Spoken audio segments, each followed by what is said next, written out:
Sentinels might be the most dangerous team in the league? Let me explain why.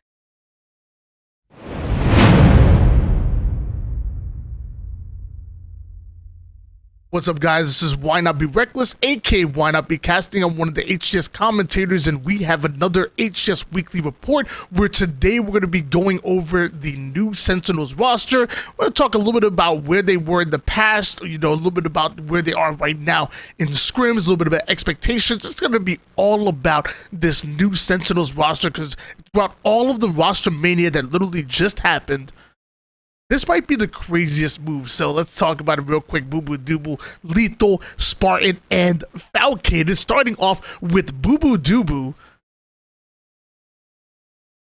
the one-man Swiss Army knife. Like what?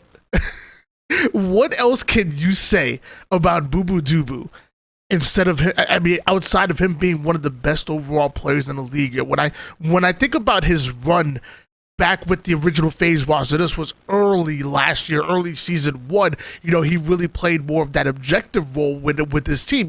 He was allowing the likes of Bounds and the Snipe Downs to be those slayers that they ultimately wanted to be. Also team with Falcon, who is an absolute slayer. Then we watched his transition into that late G1 roster, which was him, Swish, Squale, and then Predevinator, and that's where we got to see him really shine as a slayer. He stepped out of that objective role because a lot of his other 3 teammates were mainly taking that role, and he stepped up as a main slayer of the roster and still was able to find success. You seen him take the likes of the dynastic Sentinels roster to a Game 5. We saw them upsetting time after time again, going the distance with many different squads, with largely a team that was considered underrated, unproven, and every other adjective in the book that described that old G1 roster. And then G1 looked to acquire a bit of a more star-studded roster when they brought in Falcated and they brought in Sab and Suspector, and Boo Boo Doo again showed how he can be that again overall player, played objective when necessary and then slaying when he had to. Boo Boo Doo is a winning player and a great piece to any winning roster, and maybe Sentinels might be his final home here, joining Falcated, reuniting the long-time duo of Boo Boo Doo and Falcated. And mind you, they had a little bit of a run with G1 as well, but excited to see them again, and their trio. We'll talk about that a little bit later, but Falcated, when I think of Falcated, I think of a player that back in season 1 was highly underrated. Nobody was talking about Falcated in the beginning, except for me. Then after I started talking, that's when everybody starts to notice. Haha. I'm just saying, I was on the bandwagon way before all you other losers. But when I think of Falcated, I think of a player that no matter who you pair him up with, the Snipe Downs, the Bounds, the Spartans, the Renegades, it doesn't matter. Some way, somehow, those advanced analytics will always lead to Falcated being that main slayer on the crew. And no matter what, some way, somehow, he will top in kills, top in damage. He just has a way of stuffing that stat sheet. And no matter how much we try to talk about chemistry, no matter how much we want to talk about fit, you need talent. You need a player that can win a piv, take a 1v1, get a crazy multi-kill. You need talent on a roster, and if there's one thing you can't argue, Falcated is damn talented. And longtime duo of Boo Boo Doo, and also back when they were a trio with Spartan under that old Mantra roster, let's not forget, these 3 won the last tournament before COVID, the last LAN tournament before COVID. Obviously, Halo Reach, and obviously it was alongside Ace, but still, they were able to find success together. They were able to put in the work. Spartan, another player that usually plays on a fairly lower sensitivity, but doesn't miss a shot. Like he is, for a very long time, has been one of the best pure shooters in the game. And it's funny because a lot of people don't get, like, they give him the credit of a slayer, but don't attribute it to the fact that the guy just doesn't miss. And I think that's a valuable piece that you need, because again, when the game starts to slow down, when you need a piv, when you're getting down to that, 48, 47, 46, 45, and every mistake will cost you, Spartan's the type of player who's not going to make a mistake, at least when it comes to that pure aim. And again, another valuable piece. And then when you talk about valuable pieces, you can't sit there and talk about a player like, or not talk about a player like Lethal, top 2 on the top 25 list. Back when he was on the original Sentinels roster, back when Snakebite, Royal 2, Frosty, I got the chance to talk to Royal 1, and he said that Lethal was probably one of the most important pieces to that unit, because Lethal had the responsibility of covering the big brain plays, blocking spawns, making sure that they always are in the favorable part of the map, taking down an enemy team's anchor so that they can again take over the favorable part of the map, and always controlling the macro of the game, which seems easier than what you would think. But think about the fact, think about when you're playing your ranked matchmaking, you have to worry about what you're doing on the screen, making sure that you're hitting your shots, making sure that you're in the right place, and now have to worry about every single one of your teammates and where they are and what they're doing, and make sure you're also leading the troops in that way. To have to worry about yourself is already tough to do, whether it's ranked matchmaking or $150,000 tournament, but then have to worry about what's happening with the team, and that's on your shoulders. It's so crazy to me that Lethal never got the true credit that he deserved. He had a very important role within that Sentinels roster, and obviously they decided to go separate ways, but it still doesn't take away from his legacy and what he's continuing to add to his legacy. Lethal is an amazing player, and I think it's time we stop disrespecting him, honestly. If I see you disrespecting Lethal in the chat, we're just going to fight. That's it. We're going to throw hands. And I hate to break it to you, you can't defeat me in hand-to-hand combat, so you're going to look dumb. Let's talk a little bit about where all these players have been recently. When we talk about Bubudubu and Falcated and their recent top 6 at the HCS kickoff major in Charlotte, not bad. Talk about that a little bit later. Top 12 at the Worlds, top 8 at Orlando. This was again with that highly underrated second half of G1 roster. The top 8 was really good at Orlando. The top 12, I'm not gonna lie, that was a bit of an underperformance by them, but we also remember things kind of spilling over into the public, where that team was imploding, and it even spilled to outside of the locker room, where we found out some of the issues that this team ultimately was having. Going into HCS Charlotte, I said to this team, Bubudubu, Falcated, Saboteur, and Suspector were a top 4 team in the league, and in a position where they could take over top 3 when it came to taking over Space Station Gaming. Top 6, not the end of the world, but not exactly where we thought this team would be during the first LAN.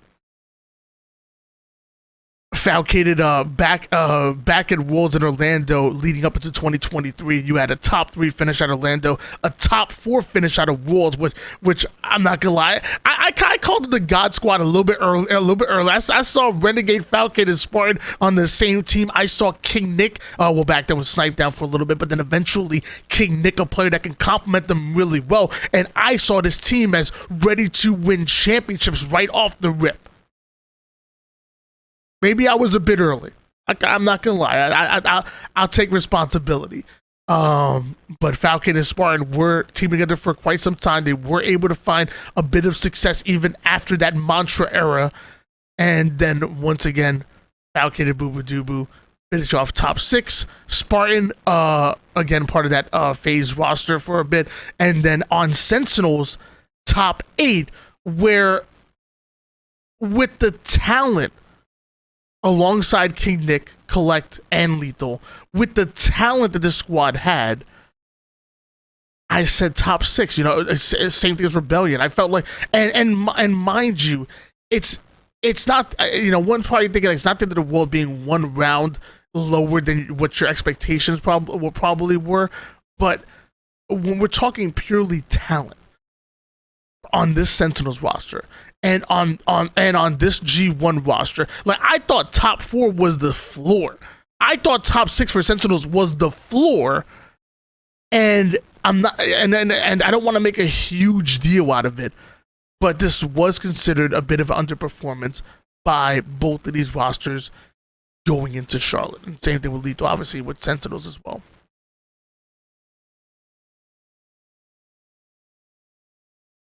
Speaking of underperforming, you know, normally I don't like to dig deep into a squad, and normally I like to, kind of turn it around and look at the positive. But before we get to that positive, we have to go a little more negative. You know, maybe because again, going into Dallas, G1, a squad again with so much talent, so much potential. If top 6 was underperforming for G1, top 12 was abysmal. If top 8 was underperforming for Sentinels, top 12 is abysmal. I don't want to make light of what it's like to perform on LAN, because I know it's tough. And I know that this tournament, this invitational, quote unquote, was probably one of the toughest tournaments there were. Pools was crazy. We saw Quadrant 3-0ing Optic. We saw Native Red coming with the sub and still get top 4. We saw some craziness that ultimately happened at Dallas, and I know that it is hard to meet expectations. It's hard to perform on LAN. Ask Monster. Complexity didn't do much better. They're right there. They're right along with them. It was tough. But what are we supposed to do? Are we supposed to glance over it? Are we supposed to forget that it ever happened? Like, no, it happened, and a large reason why we saw that Rosetermania that led to where we are right now is because of the underperformance of these 3 teams. Like, think of the moves that was the first domino to fall that started all of that Rosetermania. Didn't it evolve G1? Oh yeah. Didn't it evolve Complexity imploding and every piece going a separate way? Yes. Didn't it evolve Sentinels picking up some of that? Yes. It's a large reason why we're here. G1 and Sentinels underperformed at Charlotte, and they were abysmal at Dallas. Let's be honest. Let's not mince words.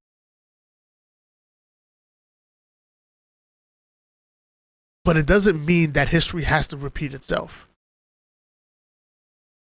And in fact, I would say that, like when you're climbing a ladder, you got to have a base.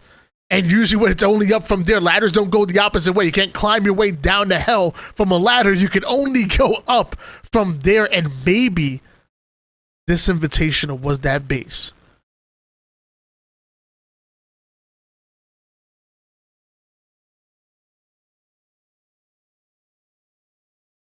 Sentinels find themselves in a tough pool.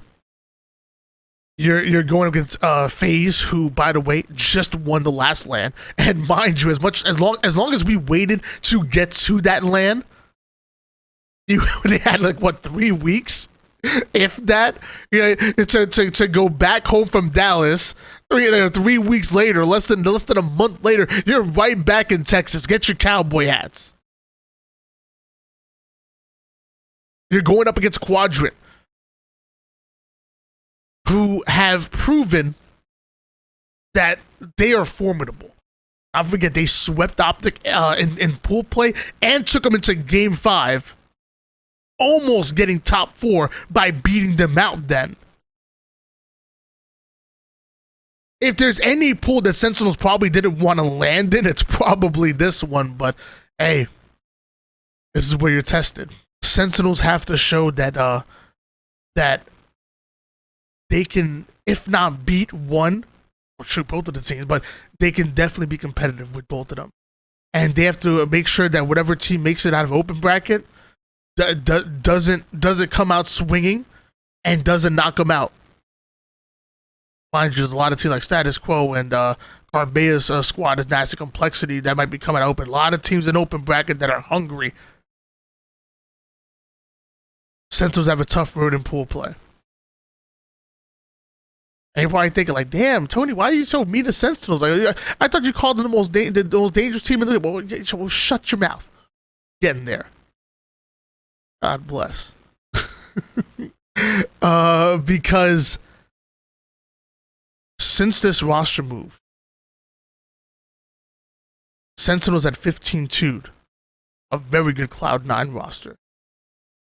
Sentinels had 11-6, another team in complexity that might end up making out to open bracket and try to take their spot. They 12-5'd one of the best teams in open bracket in Incognito, then went out and 9-6 Shopify Rebellion, longtime rival, 9-6 Native White, a team that's favorited to beat them, 7-5 Native Red, a team that literally got top 4 and then took 5 games off of FaZe since this roster move. If that's not an improvement, I don't know what is. If this is not an improvement, I don't know what is. Sentinels are, trust me, I've watched enough anime. I know what a revenge arc looks like. This right here, this shiz right here, this is a revenge arc. Dude, there's no way you can sit there and ignore what your lying eyes are telling you. Dude, Sentinels are back. They're hungry. And they're mad. We'll take a look at that the scrim that they went up against FaZe. Again, the team that just literally won Dallas. Only getting outslayed by 100 kills right there with them with the assist. 272 kills out of Falcated, 131 assists. The damage is there. This man pumps out damage. Booba second leading Slayer, first in assist. This is what you want to see out of him. Even Sparty going absolutely ham. Stats don't lie. And even when you look at the game types, you beat them on Aquarius Slayer, not bad. Sentinels have always been a very good Empyrean squad. Now, mind you, it's also going off the information from 2 different teammates, but I'm glad they still kept it. For some reason, on Empyrean, they just played really well. But King of the Hill Recharge, it's a good win. King of the Hill Live Fire, a good win. Sentinels are showing that they are competent, and obviously when it comes to oddball strongholds and capture the flag, that's going to favor the team that has more chemistry. Could even favor the team that could usually move faster for the most part. But if Sentinels were able to do this in the short amount of time they've had to improve, just imagine, we still have some time to make it before we go to Arlington. And don't forget, right after that is the SSG Invitational as well. There's more LAN events coming. And if Sentinels are looking this good already, they might just be the most dangerous team in the league. All right, guys, like this kind of content, let me know in the comments down below. And I have a question for you, and you probably already know what it is. Do you believe in the Sentinels roster? And realistically, where can you see them placing? Because the team that I'm looking at right now, this looks like a team that at a floor should be top 8. I'm talking about floor, bare minimum. They should be legitimately contending for top 6. That should be a reasonable spot.